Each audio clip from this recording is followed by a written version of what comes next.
I bid you all good morning, good evening, and good night wherever you may be watching this transmission. It is I, Mike Martins. Guys, I got something I need to share with you guys, and it's kind of important.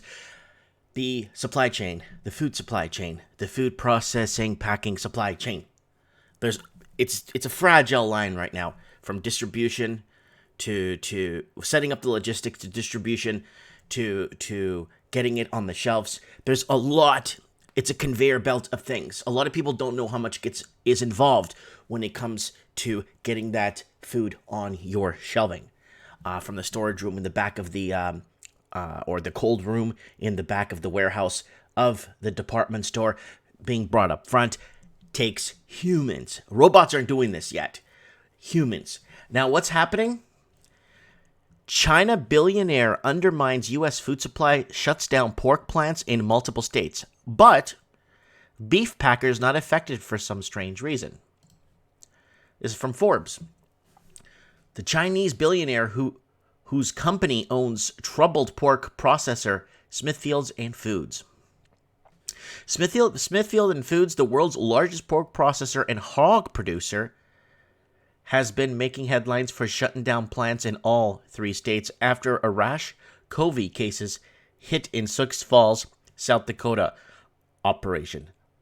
Less well known, it's a Chinese billionaire owner, Wan Long, who took the small state-owned meat processing plant and expanded it into a multinational company with more than $24 billion in annual sales.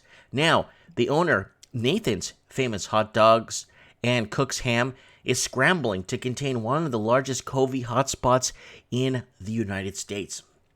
As of Thursday, 598 Smithfield employees in South Dakota, Minnehaha County, have tested positive for COVID-19. Holy crap, is all I could say, guys. As have 135 people who were not employed by Smithfield, but were in close contact with its employees. The total cluster of 733 cases makes up more than half of the state's total covey cases, which stands at 1,311, according to the South Dakota Department of Health. So a lot of people don't understand the logistics behind getting food on the shelves and getting it produced and packed. There's a whole different line of work behind it going into the back of a semi or a cold refrigerated truck.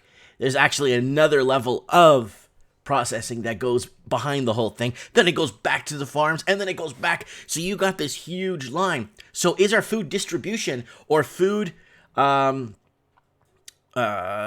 gonna be harmed? Probably. So that's why people need to be careful. Start planting gardens. I've been turning soil all morning. That's why I didn't make a video this morning for you guys, because I've been turning soil all morning. Founded in Smithfield, Virginia, 1936, Smithfield Foods boasts more than 40,000 U.S. employees with nearly 50 facilities across the country. That is incredible, guys. And you know what?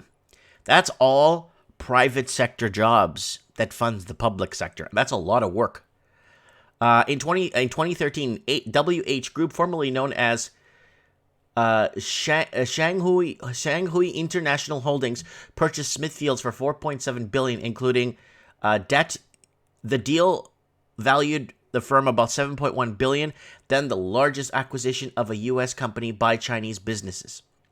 WH Group went public on the Hong Kong Stock Exchange a year later and furthered its American presence by buying Culture Tree Packing, California's largest pork processor, in 2017. Wan Long, who at age 80 is the chairman and CEO of WH Group, is the firm's largest individual shareholder with roughly 16% stake. Forbes estimates his net worth at $1.9 billion. Wan joined Henan Lao Meat Products, producing United Factory, then a state-owned entity, in 1968, and eventually grew the business into WH Group. His son, that goes into the kind of history here. South Dakota is one of the few states that has not insisted a shelter-in-place order, a decision that Governor Kristi Noem defended. Let's be perfectly clear. A shelter-in-place order would not have prevented Smithfield from happening. They are a critical infrastructure business. They are part of the nation's food supply chain and contribute to South Dakota's role feeding the country and the world. So here in Canada, we don't have these kind of huge plants like this. So here in Canada, our necessity or important businesses we have is construction. We need to build more condos, leave them empty, and sell them to foreign investors so they can bring in more money. We build condos and homes and leave them empty to rich investors. Canada does not have like this kind of huge operation. You know what I'm saying? Noam tweeted on April 15th, the Republican governor added that she has been in communication with the Vice President Mike Pence and Smithfield CEO and the team from the Centers of Disease Control and Prevention has arrived to help assess the situation. So this is it, guys. This is a big deal. If the food distribution starts to get hit hard, people are, going to have a really tough time. The price of pork will go up. Whatever is in existence, whatever doesn't get, I'm pretty sure there's other manufacturers, a couple of others, but how long till they get struck down, right? So China-owned U.S. pork producer Smithfield Foods shuts down operations in South Dakota recently due to covey. Actions like this led many wondering if China is attempting to undermine the U.S. food supply. I don't think so, guys. Not this guy. Not this situation. As we previously reported, the pork producer warned of a meat shortage in the U.S. following their plant's shutdown. Right? It is interesting that beef packing plants are not facing the similar crisis. Well, guys, you need to understand, right? Largest pork producer nation previously closed to meat shortages and more processing plants closed due to covey. See? And then Smithfield reported the largest pig and pork producer in the world.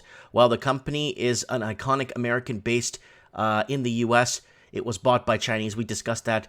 The closure of the facility, combined with the growing list of other protein plants that have shuttered across our industry, is pushing our country perilously close to the edge in terms of our meat supply. It is impossible to keep our grocery store stocked if our plants are not running. The facility closures will also have severe, perhaps disastrous repercussions for many in the supply chain. First and foremost, our nation's livestock farmers. These farmers have nowhere to send their animals. Then you're going to have to start making makeshift processing areas until they could start opening old factories down, abandoned warehouses, start sanitizing it and getting it ready to roll, and start, to do what you have to do. Because a lot of people that are in this industry understand they would, like a person in this industry that has worked an Ironman position where they work in the pork industry, but they're an Ironman. Oh, okay. I know how to do this. I know how to do the chops. Then I know how to send the meat. They have terms for everything. Then we have to send the meat. This specific part of the pork goes into specific processing, so we'll have to make another section in our warehouse for that. Then it gets separated into this, so we have to get 2 big sinks here so that we can push it down the line and start creating our own thing, right? You get a couple of good guys that work there that understand the fundamentals and understand the conveyor belt process on how it works from front to back to get it out the back door and shipped to the stores, then that's what you're going to have to do. Warehouse, sanitize them down, get the air conditioning, heat running, whatever you need, get the refrigerated section installed quickly, and start moving things through, because that's what's going to have to happen.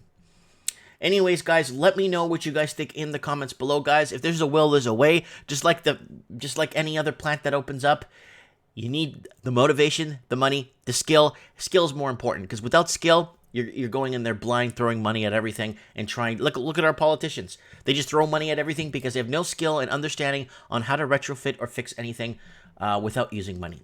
Let me know what you guys think in the comments below about this. This is a shock to the system, and that's what people need to start standing up and taking care of business. Getting up and revolting or rioting, or people getting upset and starting problems in public is not necessary. That will not solve any problems. Let me know what you guys think in the comments below. Guys, don't forget to get on the channel here if you can, please.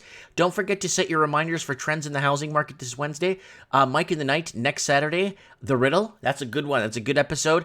And just set your reminders here on the channel. I appreciate it very much if you guys could do that so you could come on live. Last night's show on right here, Mike in the Night, the Veil of the Night, we had about 11 callers call in with different stories and people, even seeing people. We had people call in all night long, and it was really good. So don't forget to check out Mike in the Night from last night. Let me know what you guys think, and we'll be seeing each other soon. Thanks for watching.